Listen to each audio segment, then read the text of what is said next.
السلام علیکم ورحمۃ اللہ وبرکاتہ۔ کیا آپ نے کبھی سوچا کہ مشکل وقت میں اللہ کی مدد کب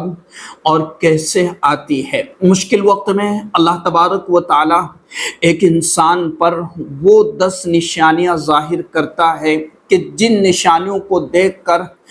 بندے کے دل میں ایک یقین اور ایک امید پیدا ہو جاتی ہے کہ بس میرے اللہ کی مدد قریب ہے اور قریب ہی میں اللہ مجھے ان پریشانیوں سے نجات عطا کر دے گا۔ تو 10 نشانیاں آپ کے لیے بہت اہم ہو سکتی ہے۔ وہ 10 نشانیاں آپ کی زندگی کی شروعات کر سکتی ہے نئے سرے سے۔ اگر آپ کم ہمتی میں چلے گئے ہیں، اگر آپ اپنی زندگی سے مایوس ہو گئے تو یہ باتیں اور یہ 10 چیزیں آپ کی ہمت کو بڑھا سکتے ہیں اور آپ اپنی زندگی کو پرسکون بنا سکتے ہیں۔ آئیے کیا ہے وہ چیزیں اور وہ علامتیں اور وہ نشانیاں کہ جس کے ذریعے سے ہمیں یہ یقین ہو جائے کہ بس اللہ کی مدد اب مجھ سے بالکل قریب ہے۔ یاد رکھیے گا کہ اللہ تبارک و تعالیٰ اپنے بندوں کو آزماتا ہے اور آزمائش میں مبتلا کرتا ہے۔ قرآن کریم کے اندر فرمایا گیا وَلَنَبْلُوَنَّكُمْ بِشَيْءٍ مِّنَ الْخَوْفِ وَالْجُوعِ وَنَقْصٍ مِّنَ الْأَمْوَالِ والانفس والثمرات وبشر الصابرین، کہ ہم تم کو آزمائیں گے۔ وَلَنَبْلُوَنَّكُمْ بِشَيْءٍ مِّنَ الْخَوْفِ وَالْجُوعِ، خوف سے اور بھوکا رکھ کر کے، وَنَقْصٍ مِّنَ الْأَمْوَالِ، مالوں کو کم کر کے، اور اسی طریقے سے وَنَقْصٍ مِّنَ الْأَمْوَالِ وَالْأَنفُسِ، اور جانوں سے ہم تم کو آزمائیں گے، وَالثَّمَرَاتِ، اور پھلوں کو کم کر کے اور پھلوں کے ذریعے سے ہم تمہیں آزمائیں گے۔ اور جو شخص ان آزمائشوں میں کامیاب ہو گیا اور جس نے اپنے اللہ کی اس آزمائش پر صبر کیا، قرآن کریم فرماتا ہے وَبَشِّرِ الصَّابِرِينَ، کہ آپ اے نبی جی خوشخبری سنا دیجئے صبر کرنے والوں کو۔ تو یہ تو ہے کہ زندگی کے اندر اللہ کی طرف سے آزمائشیں آتی ہے اور اللہ تبارک و تعالیٰ اپنے بندوں کو آزماتا ہے، آزمائش میں ڈالتا ہے، اور آزمائش میں ڈال کر کے اور اسے اپنے سے قریب کرنا چاہتا ہے۔ تو کتنا خوش نصیب ہے نا وہ شخص کہ جس پر اللہ کے آزمائش آئے اور وہ اس آزمائش کے وقت میں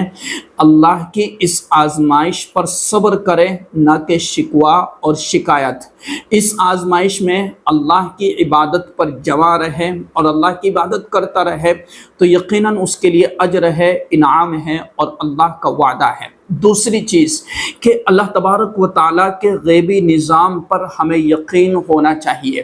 کہ اللہ تبارک و تعالیٰ اپنے بندوں کی غیب سے مدد فرماتا ہے، اور اللہ تبارک و تعالیٰ بغیر کسی سبب اور ذریعے کے اپنے بندوں کے براہ راست مدد کرنے پر قادر ہے۔ ہمارا اس چیز پر یقین ہونا چاہیے۔ حضرت ابراہیم علیہ السلام کا واقعہ آپ نے سنا ہوگا، پڑھا ہوگا کہ اللہ تبارک و تعالیٰ نے براہ راست اپنی غیبی مدد نازل فرمائی کہ جب کافروں نے اور ان کے خاندان کے لوگوں نے آگ میں ڈال دیا حضرت ابراہیم علیہ السلام کو، اور آپ نے دعا پڑھی حسبی اللہ لا الہ الا هو علیہ توکلت وہو رب العرش العظیم حسبنا اللہ ونعم الوکیل۔ جب یہ دعا پڑھی تو اللہ تبارک و تعالیٰ نے براہ راست حضرت ابراہیم علیہ السلام کی مدد فرمائی اور آگ کو حکم دے دیا گیا کہ جلانا نہیں ہے میرے پیغمبر کو۔ اور دوسری طرف آپ نے واقعہ سنا ہوگا حضرت موسیٰ علیہ السلام کا اور فرعون کا، کہ جب حضرت موسیٰ علیہ السلام اور بنی اسرائیل دریا کے بالکل قریب پہنچ چکی اور قوم نے شور مچانا شروع کر دیا کہ اے موسیٰ تو نے تو ہمیں مروا دیا، اب ہم کہاں جائیں گے؟ اب تو ہم فرعون کے لشکر کے ہاتھوں مارے گئے، اب ہم بچ نہیں سکتے۔ لیکن اللہ کی غیبی مدد آئی اور اللہ تبارک و تعالیٰ نے جو ہے حضرت موسیٰ علیہ السلام اور بنی اسرائیل پوری قوم کو دریا سے پار کروا دیا، اور جیسے ہی فرعون کا لشکر آیا، فرعون اور اس کے لشکر جو ہے جیسے ہی فرعون کا لشکر آیا تو فرعون کو اللہ تبارک و تعالیٰ نے اسی دریا میں غرق کر دیا۔ تو حضرت موسیٰ علیہ السلام کی اللہ تبارک و تعالیٰ نے براہ راست مدد فرمائی۔ اور تیسرا واقعہ جو غیبی مدد کا کہ اللہ تبارک و تعالیٰ اپنے بندوں کی غیبی مدد فرماتے ہیں، اس پر ہمارا یقین ہونا چاہیے۔ کہ آپ نے قرآن کریم میں پڑھا ہوگا اصحاب کہف کا واقعہ، جو چند ساتھی تھے، 6 7 یا 5 جو ساتھی تھے، وہ ایسی جگہ پر رہتے تھے کہ جو قوم بت پرست تھی، تو اللہ تبارک و تعالیٰ نے ان کے دلوں میں بات ڈالی، ہدایت کی بات ڈالی، اور ان کو بات سمجھ میں آ گئی کہ ہم بت پرستی سے بچیں اور صرف اپنے ایک اللہ کی عبادت کریں، اور وہ اپنی قوم کو چھوڑ کر، بادشاہ کو چھوڑ کر نکل گئے، اور جنگلات کی طرف، پہاڑوں کی طرف، غار کی طرف نکل گئے، اور اللہ تبارک و تعالیٰ کی عبادت میں لگ گئے، اور اللہ نے ان کی حفاظت فرمائی، اور اس طرح سے اللہ نے ان کی مدد فرمائی کہ یہ میرے نیک بندے ہیں، مجھے ماننے والے ہیں، یہ کفر اور شرک سے بچنے والے ہیں۔ اللہ نے ان پر نیند طاری کر دی، اور تقریباً 300 سال یا 350 سال تک وہ ایک غار میں سوتے رہے۔ اللہ نے ان کی براہ راست یہ مدد فرمائی کہ ان کو سکون کی نیند سے سلا دیا، اور جب وہ بیدار ہوئے ایک زمانے اور ایک عرصے کے بعد، اور ان میں آپس میں مشورہ ہوا، اور ایک ساتھی بازار میں گیا تو اسے پتہ چلا کہ حالات بدل چکے اور وقت بدل چکا، لوگوں کی کرنسی، حکومت اور کرنسی بدل چکی، اس لباس بدل چکا، تو اور دیکھا کہ لوگ اب بت پرستی کو چھوڑ کر اللہ کو ماننے والے بن گئے۔ اور جب یہ پورا واقعہ پیش آیا اور پھر لوگوں کو علم ہوا، تو اللہ تبارک و تعالیٰ نے جو ہے ان 7 یا 6 نوجوانوں کی اپنی غیب سے مدد فرمائی، اور بادشاہ کے ظلم سے ان نوجوانوں کو بچا لیا۔ تو اللہ تبارک و تعالیٰ جب اپنے بندوں کی مدد کرنے پر آتا ہے تو بغیر سبب کے اللہ تبارک و تعالیٰ اپنے بندوں کی ضرورتوں کو پورا فرما دیتا ہے، اور ان کے حاجات کو اللہ رب العزت پورا کر دیتا ہے۔ تو ہمیں قرآن کریم ہمیں یہ سبق دیتا ہے، اور اصحاب کہف کا جو قصہ ہے یہ ہمیں سبق دیتا ہے کہ مشکلات میں صبر کرنا، آزمائشوں پر صبر کرنا۔ دیکھو، جب وہ اپنی قوم سے نکلے، اپنے علاقے سے نکلے، تو ایسا تو نہیں کہ ان کے پاس کھانے پینے، رہنے سہنے کا ہر چیز کا انتظام ہوگا، بلکہ انہوں نے اللہ کی محبت میں اللہ کی طرف سے آئی ہوئی ہر تکلیف کو برداشت کیا، کہ جنگلات کا سفر کر رہے اور غار میں رہ رہے ہیں، لیکن ان پر مشکلات بھی آئی، پریشانیاں بھی آئی، اور اس پر انہوں نے صبر کیا، اور صبر کا بدلہ کیا کہ اللہ تبارک و تعالیٰ نے ان کے لیے، ان کو جو ہے قرآن کریم کے اندر ان کا تذکرہ فرمایا، اور ان کو ایک نمونہ بنا دیا کہ یہ ہے پکے سچے ایمان والے، اور ان کو کہا جاتا ہے، اور ایسے لوگوں کو کہا جاتا ہے جو اللہ کے وعدوں پر یقین کرتا ہے، کہ کتنا مضبوط ایمان ان کا ہوگا۔ تو یہ بات ہمیں سمجھ میں آ جانا چاہیے کہ آدمی پر کتنی ہی مشکل یا کتنی ہی سخت ترین حالات کیوں نہ ہو، وہ اپنے اللہ کے وعدوں پر یقین کرنے والا ہو۔ تو اصحاب کہف سے ہمیں یہ واقعہ ملتا ہے، یہ سبق ملتا ہے کہ صبر،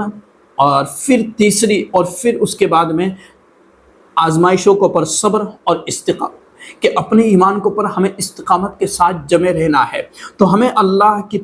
کی قدرت پر، اللہ کی طاقت پر ہمیں یقین ہونا چاہیے کہ اللہ ہر چیز کرنے پر قادر ہے، اور ہر چیز اسی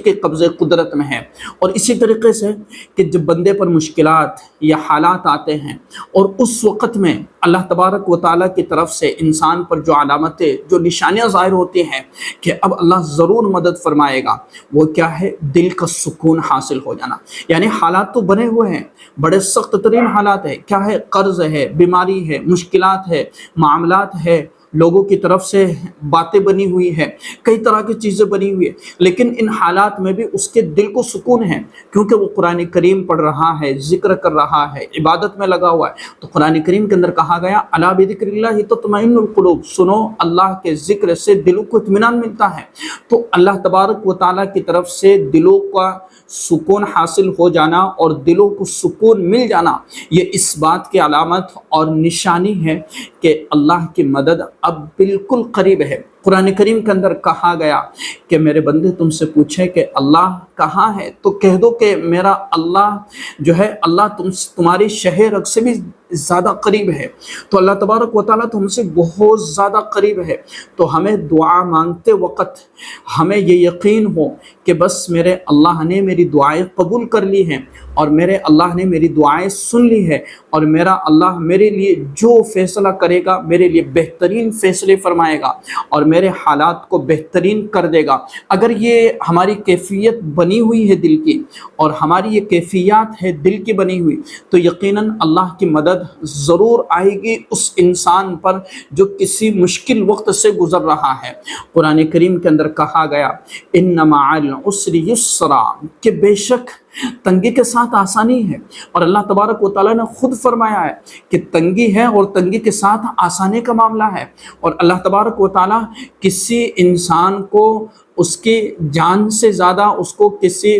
تکلیف میں مبتلا نہیں کرتا ہے، اس کو اتنا مکلف نہیں بناتا ہے، کسی پر اتنا بوجھ نہیں ڈالتا ہے کہ وہ برداشت نہ کر سکے۔